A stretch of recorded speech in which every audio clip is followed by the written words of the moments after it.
Hi everyone, I am Aparna from Rudraksha Hub and I am going to tell you about a new segment that Rudraksha Hub is launching. This is called Mindful Mondays. In this segment, we'll be talking about mythological facts, judgments, stories, and also be telling you about certain things that you have heard about but you don't know why it is actually done. You might have heard it from your grannies, your mother, your father, everyone about certain things, and you might be wondering why. So today, from now on, every Monday, it's the duty of Rudraksha to tell you why certain things are done and why certain things in mythological Hindu literature should not be done. Okay, today we'll be talking about Navratri.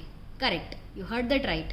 A festival of 9 days when you have been told don't eat chicken, or don't cut your hair, don't cut your nails, and there are many other things, fasting for 9 days, celebration of a new year.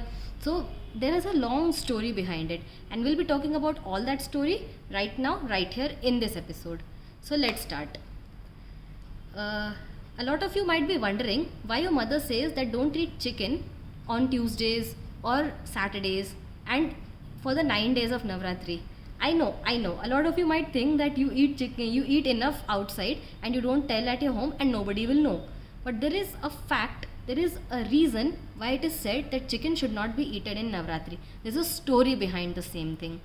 So let us know what is Navratri, why is it celebrated, why is it a festival, and why is it celebrated for 9 days. Okay, 9 days continuously. So we have been told about several aspects of Navratri, but we don't actually know what it actually is. Like, is it a festival? Is it like a series of festivals? Why is it celebrated 2 times a year? Is it about worshipping a power, a deity, a god, a gender?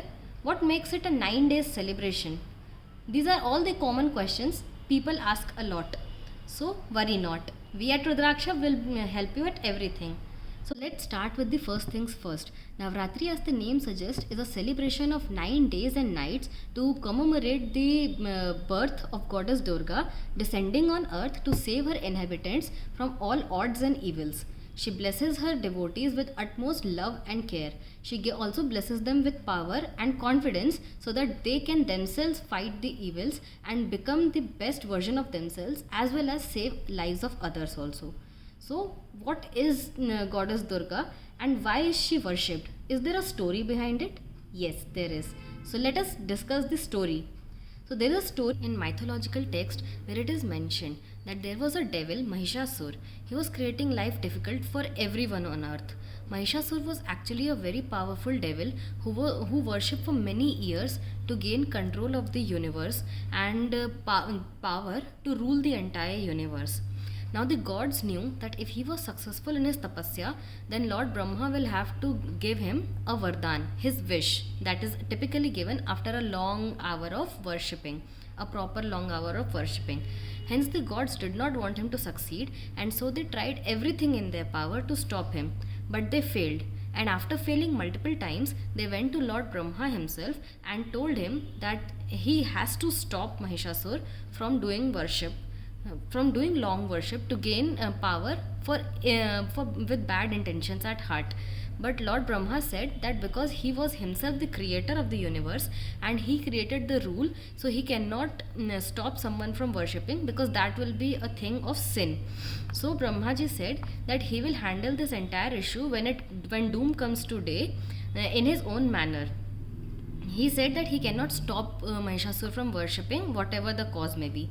So after a few months, when Mahishasur completed his puja and Lord Brahma was forced to appear in front of him to grant him a vardhan, Mahishasur asked that he wanted to be the most powerful person on earth and that nobody can defeat him. Lord Brahma told him multiple times that this is not possible, he cannot give this particular wish. And then Mahishasur reminded Brahmaji that it was him who created a rule that if someone does a tapasya and does it properly, then they are entitled to a vardhan that they ask for.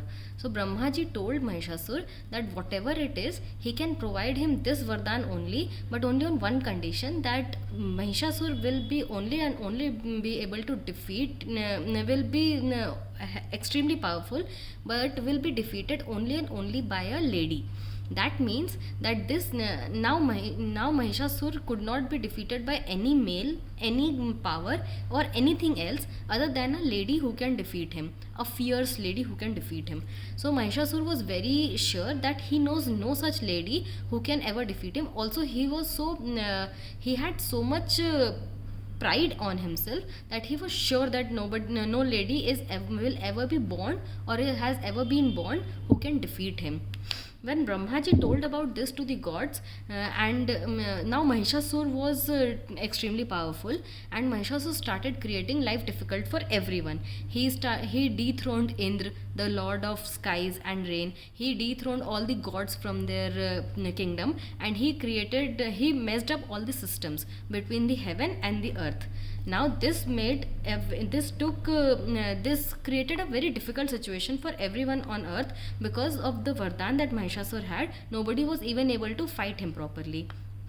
So everyone collectively went to Brahmaji, and then Brahmaji had to tell everyone that what Vardhan he gave and what is the only one loophole he provided. But there is nothing that, but still he doesn't have a lady in mind who can defeat Mahishasur. So Lord Vishnu came up and he proposed that what if all the gods combine their powers and create a Shakti, a female version of the goddess.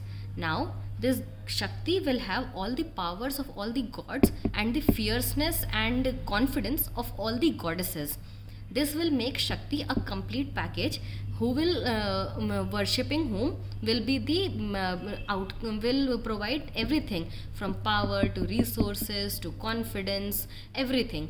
So now all the gods and goddesses were very happy, and they combined their powers to create Shakti, a form of power also, and a form of power. We will later in this video know why she was also known as Durga. So when Mahishasur came to know that all the gods have conspired against him to create Shakti, still he was very confident that whatever happens, Shakti will never be able to defeat him. Although he was a bit scared, but he still would love to believe that Shakti cannot do anything of his, and therefore he kept evading Shakti in every way possible. For example, he kept changing forms. Like sometimes he would take the shape of a cow or a rock, sometimes a flower, sometimes a swan, or anything else that a wall, anything else that he could see, and he could think that he could mingle in that particular format, in that particular device, or in that particular form, and he can deceive Shakti. Shakti was also trying to chase Mahishasur, and it took 9 continuous days and 9 different forms for Mahishasur to take for Shakti to reach him. On the 9th day, Mahishasur took the form of a bull. That day, Shakti was closest to Mahishasur. So even this disguise, this masquerade of Mahishasur could not work, and Shakti killed Mahishasur with her trident, Trishul. Now what happened after this? Shakti was agitated, and because a lot of power and a lot of resources, a lot of time and a lot of effort had been invested in killing Mahishasur, Shakti was roaring with aggression, and she made a huge roar. This roar was equivalent to equivalent to her lion. Like she used to ride a lion, and it was equivalent to that roar of a lion, and therefore she was known as Durga, the one who roars, the one who has Durga power, the one who roars. And therefore it was said that these 9 days where Shakti chased Mahishasur to get rid of bad and evil vibes and provide people with love, hope and devotion, was made a festival of Navratri. So for every 9 days, devotees worship goddess Durga in exchange for power, confidence, richness, love, hope, and a lot of blessings. Also, the 10th day of Navratri is commonly celebrated as Dashera, which is the victory of good over evil. It also is a similar story, but in a different context that we will discuss sometime later. Now, there are 2 Navratris celebrated every year. One is Chatra Navratri and the other one is Shardiya Navratri. Chatra Navratri is celebrated in the Chatra month of Hindu calendar and Shardiya Navratri in the Sharad month of Hindu calendar.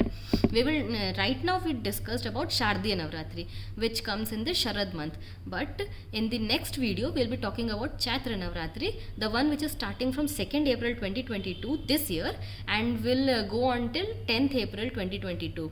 The last day is of Chatra Navratri is celebrated as Ram Navami, and it will be celebrated on 11th April 2022, and we'll be launching a video about that also real soon.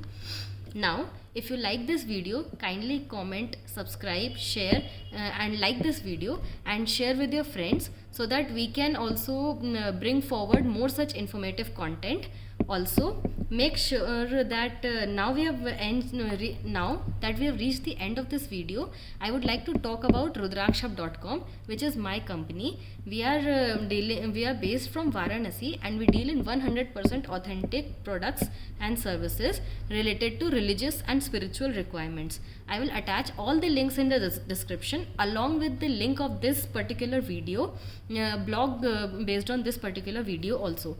Do not forget to miss out the Navratri sale that will be live from 31st March 2022 and will end on 11th April 2022 right after Ram Navami. For more such details, stay tuned to Rudraksha, and Namah Parvati Pate Har Har Mahadev. Thank you.